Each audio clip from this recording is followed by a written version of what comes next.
dove il legno ancora vive. Tra le regole del Comelico andiamo a conoscere quella di Costa. È un'istituzione millenaria e una volta queste valli vivevano d'alpeggio e si saliva dalla bassa, diciamo. Venivano qua a alpeggiare e poi ritornavano, come è successo qua nella Val Visdende fino a 40 anni fa, d'inverno era disabitata. Poi i marighi, che sarebbero i capiregola, che adesso li chiamiamo caporegola, si chiama marigo, hanno fatto dei laudi talmente lungimiranti che se si legge ancora tutt'oggi i laudi dicono Madonna, ma questi avevano visto lontano, oppure le esigenze li portava a questo. E le regole sono state riconosciute poi dalla regione, dalla legge nazionale, e in Comelico sono 16 regole e abbiamo quasi il 90% del patrimonio boschivo. Se il patrimonio boschivo, e se voi vedete il Comelico così com'è, è grazie alle regole e ai laudi, dove è inalienabile, indivisibile, perché sennò uno negli anni 60 che il legname valeva un metro cubo, 15 giornate di un operaio, uno avrebbe fatto i soldi, avrebbe venduto, tagliato, deturpato. Abbiamo ancora un vincolo che un giorno andrà rivisto anche in regione. Noi possiamo utilizzare solamente circa il 30% della ricrescita annuale e è una cosa che ci penalizza molto, perché è l'unica entrata che hanno le regole, perché bisogna considerare che le regole danno un sussidio al regoliere che costruisce casa, danno contributi agli studenti che vanno all'università, danno legna da ardere ai propri cittadini, fa delle funzioni sociali, non è un SPA che fa profitto e basta.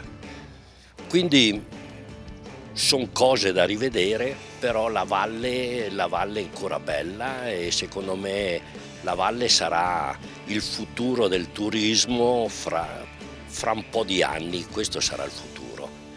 Pace, tranquillità, tanta natura, tante passeggiate. La regola di Costa è tra gli enti che sono parte del progetto Corwood. Il progetto Corwood è un progetto gestito dalla Regione Veneto e sostenuto da fondi europei di fatto, ed è un progetto che tende a rivitalizzare una filiera del legno. Si lavora a più livelli, dalla ricerca pura con l'Università di Padova e altri soggetti diciamo così tecnici, alle parti economiche con l'Università di Verona. Ci sono vari partner, come si diceva, un partner è anche la Regola di Costa. La Regola di Costa ha aderito a questo progetto facendo parte del Consorzio Legno Veneto e si è messa in gioco su questa progettualità nel cercare di capire quali potevano essere delle piste anche virtuose per aggregare effettivamente i proprietari del patrimonio boschivo, che sono le regole, e far sì che da questa aggregazione nascesse una realtà di impresa, un consorzio forestale fra regole, con la possibilità di allargarsi non solo nella gestione del legname come storicamente si è sempre fatto, ma eventualmente anche ad altri comparti economici, stringendo relazione anche di rete di imprese con altri soggetti, dall'agricoltura al turismo e tutto quello che è il mondo produttivo e presente economico del territorio comigliano, che però appunto potrebbe ripartire mettendo al centro, diciamo così, questo capitale fisso che è questo patrimonio boschivo incredibile. Quali sono i primi risultati conseguiti da questa azione? I primi risultati innanzitutto sono quelli di aver aperto questa possibilità alla concretezza, diciamo così, nel senso che il consorzio come realtà possibile e potenziale è vista e vissuta in questo momento da 12 regole su 16 che vengono a degli incontri. Abbiamo fatto incontri pubblici e anche chiusi, diciamo così, tavoli tecnici per risolvere una serie di faccende. Siamo arrivati a produrre un business plan per questo consorzio che sta in piedi, e questa è la cosa positiva. Le regole quindi di conseguenza si sono convinte, alcune di queste hanno già deliberato in assemblea, altre lo stanno per fare. Siamo in fase di costituzione, in questa fase anche di uno statuto che è condiviso da tutti.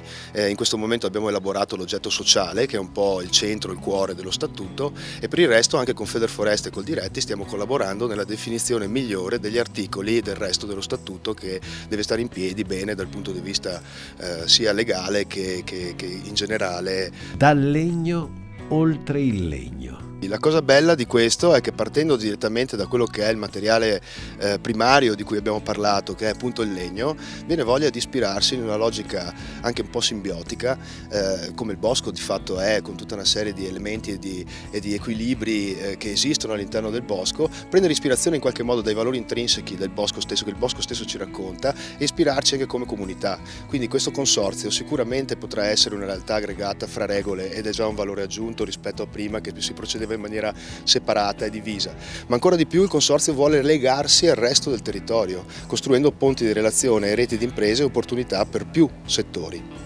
e quindi in qualche modo sì, ci sarà una sorta di biomimesi in qualche maniera. Da questo territorio impareremo molto e da lì inventeremo un futuro.